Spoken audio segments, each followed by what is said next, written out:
Watch this video. Mr. President, wake up and smell the coffee.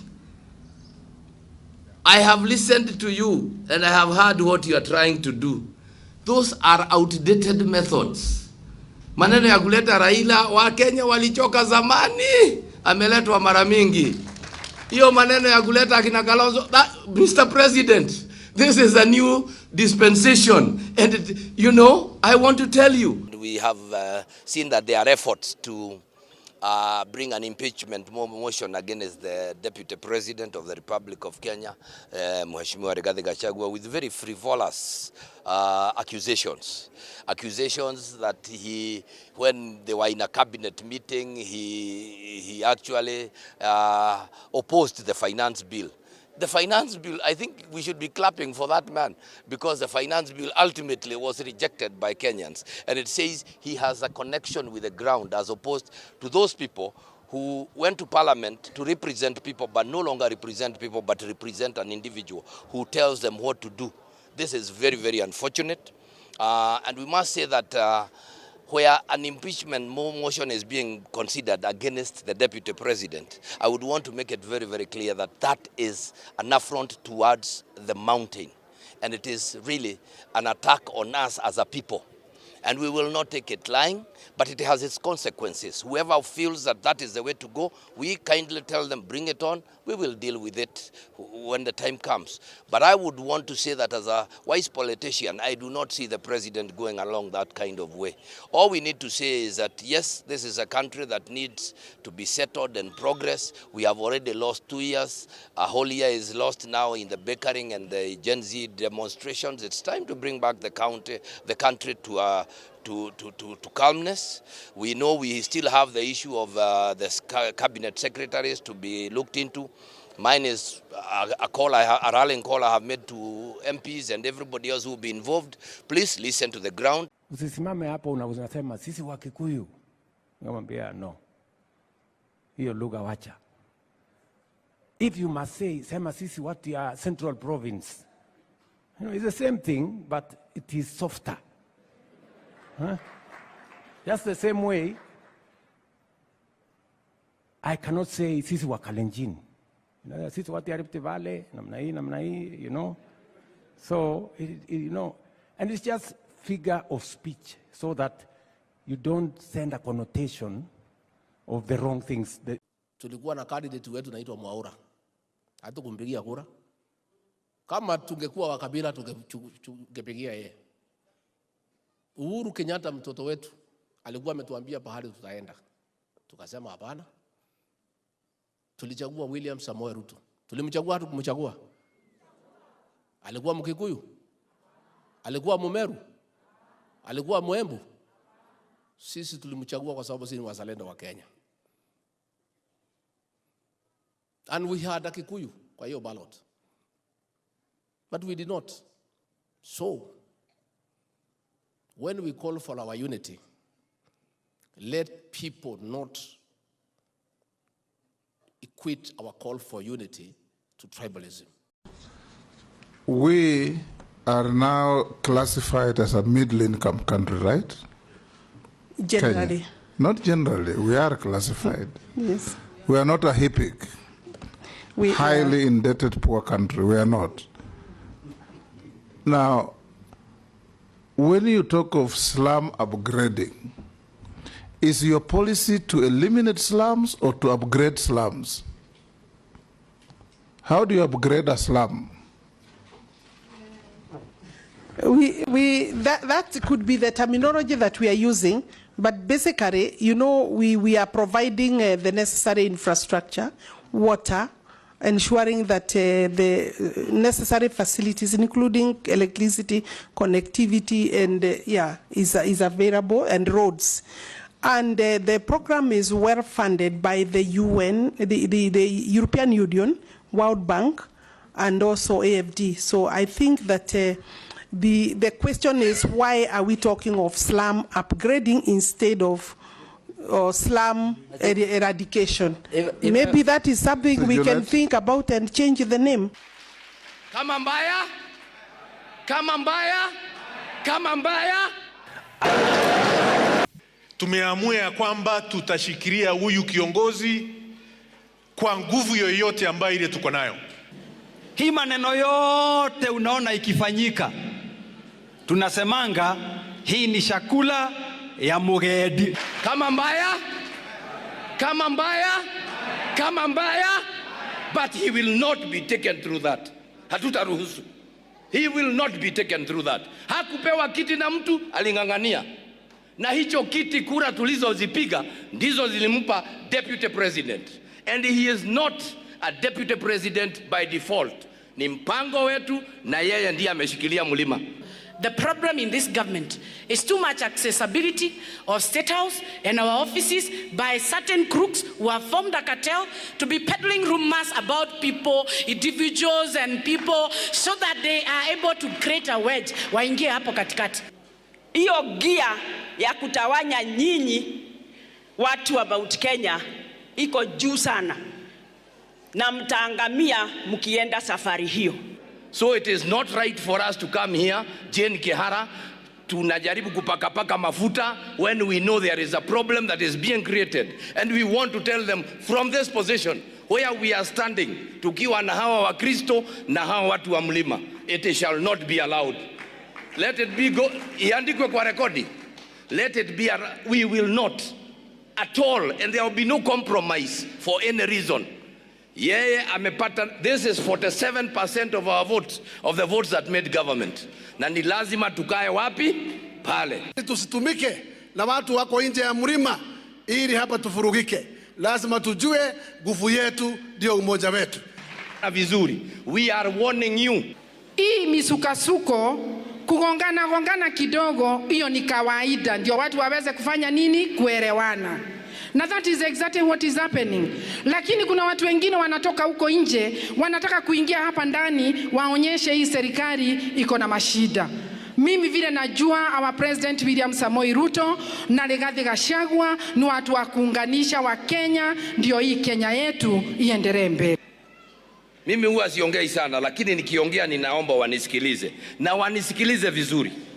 Hii serikali ilikuwa ya machozi, ilikuwa ya kilio, ilikuwa ya watu wengine kuwekwa jela, ilikuwa ya kukosewa heshima, na ilibidi sisi kama taifa, sisi kama jamii, tuangalie mtoto wetu, tumwambie mtoto wetu ondoka, enda kando, tumempata mwingine hapa ambaye wewe unaendelea kumnyanyasa. Na ni vizuri tuseme hapa, rais wetu aliye rais sasa, akiwa deputy president, alifanyiwa mambo ambao tunasema ni ya unyama. Alikosewa heshima, akanyimwa magari, akanyimwa mambo mengi. Na sisi tukaona kama Wakikuyu, kama mlima, tukasema huyu ndiye alisimama na mtoto wetu. Na imefika wakati wake, tumemfanyia madharau na mambo haya na kumdhihaki. Sisi kama jamii tukasema tumekataa na tunamchagua. Ni kweli ama si ukweli? Basi nikisimama hapa katika kanisa, we will not allow our son to go through that. Hii mambo maneno mingi imeongewa hapa ya siasa. I will say nothing. The reason being, Rigathi Gachagua, Deputy President, is a man of few words. I said it even before 1 year was over, and I told him, Gachagua, Ruto is through with you. Kazi yako imekwisha. I said that when I was in Nyahururu.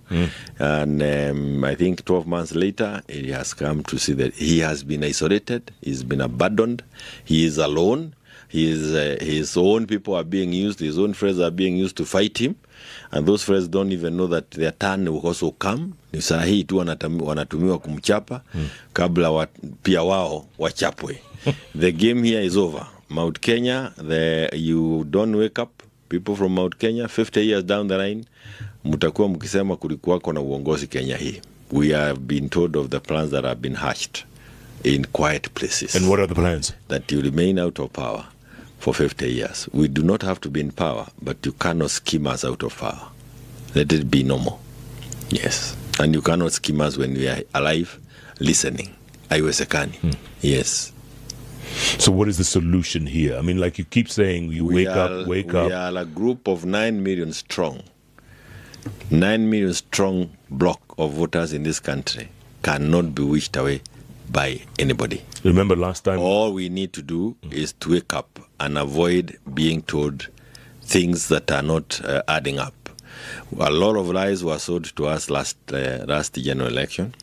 We agree that those of us perhaps who were on the other side, we did not do enough, or we assumed that our community could decipher fake promises from genuine things. But where we are today is that everybody, watu sasa huwezi waambia kila mtu amerambwa, hakukaliki, hakukaliki, tumerambwa. Dr. William Ruto, by nature, is not a good listener. He listens under pressure. And now the pressure was mounted so high that he finally listened, hence the changes that we saw yesterday. Now that he has become a listener, I believe we should spare him. Kenya's President William Ruto and Tanzania's President Samia Suluhu Hassan are under intense scrutiny. Over 120 million Kenyans and Tanzanians demand answers for a pressing question. Why have you handed over Kenya's Jomo Kenyatta International Airport and Tanzania's Container Terminal 2 in Dar es Salaam Port to Adani, the multi-billion-dollar Indian conglomerate? For decades, the IMF and World Bank have demanded privatization of Africa's public assets as a loan precondition. This tactic is a modern form of colonization, facilitated by shadowy global investors and Africa's corrupt ruling elite. Today, Adani stands accused by Kenyans for entering a secretive deal with their government to lease Jomo Kenyatta International Airport. How could a private foreign company control Kenya's main gateway? Why would the Kenyan government agree to such a deal? What can Adani do that our government cannot do? We need investors, but not at the cost of our sovereignty. Adani is also accused by Tanzanians for signing a 30-year concession to operate Container Terminal 2 at the Dar es Salaam port. This terminal, with 4 berths, handles 83% of Tanzania's container volume. Do Tanzanians know the deal specifics? Are they the primary beneficiaries? In Kenya, Adani aims to control the main airport gateway. In Tanzania, they seek to dominate the primary seaport. What is Adani's game plan? More crucially, do our presidents have a strategic plan for these vital assets? Adani Airport Holdings Limited is India's largest airport infrastructure company, controlling a quarter of India's passenger traffic and a third of its air cargo traffic. Now, they aim to dominate Kenya's human and cargo air traffic. In the same vein, Adani is already controlling Tanzania's sea cargo. Who owns Adani? The Adani family, led by Indian billionaire Gautam Adani, is the largest shareholder. However, Western vulture investors are also significant shareholders, including the infamous BlackRock. In January 2023, Hindenburg Research unveiled the results of a 2-year investigation, accusing Adani of market manipulation and accounting malpractices.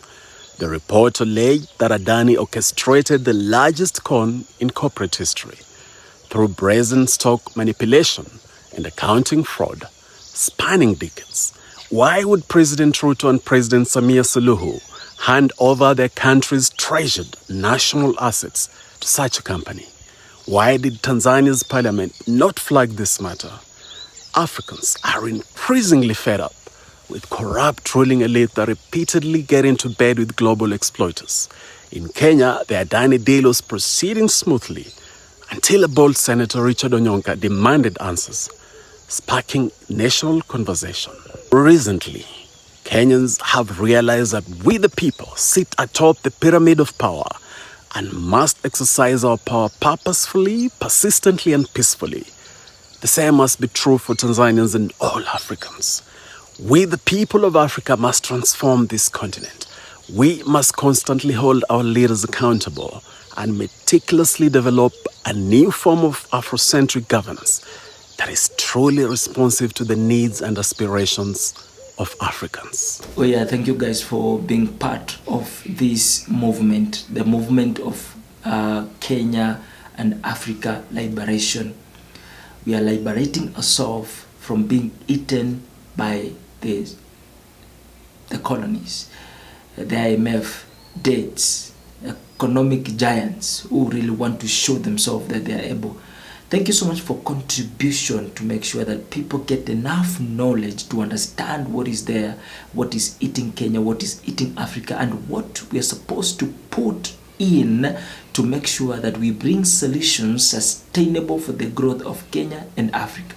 So I really appreciate you so much. And for those ones who haven't subscribed, make sure you subscribe, turn on notification bell, so when we upload any of our videos, you make sure you watch, because our aim is to ensure that we know, we don't need to go to the streets without knowing what is really eating us. And we want this message to reach every other person in the world who is an African, wherever you are living, whatever you're doing. I want you to watch and understand what is going on in Africa. It did not start today, it has been there. And therefore, we are so tired of it, you know, bad governance, you know, government, you know, serving their own interests, corruption, you see, and leaders does not see that. So we have to stand for ourselves and speak, because they are stealing our future. So we will not wait to see ourselves dead when we have not achieved our dreams. And we know who is holding our dreams and opportunities. So guys, let us unite and break the silence. Let us take bad leaders out of power so that we can have our freedom. Thank you so much for watching, guys. If you're new here, make sure you subscribe, like and share, turn on notification bell so you don't miss any of our videos once we upload. See you in the next video.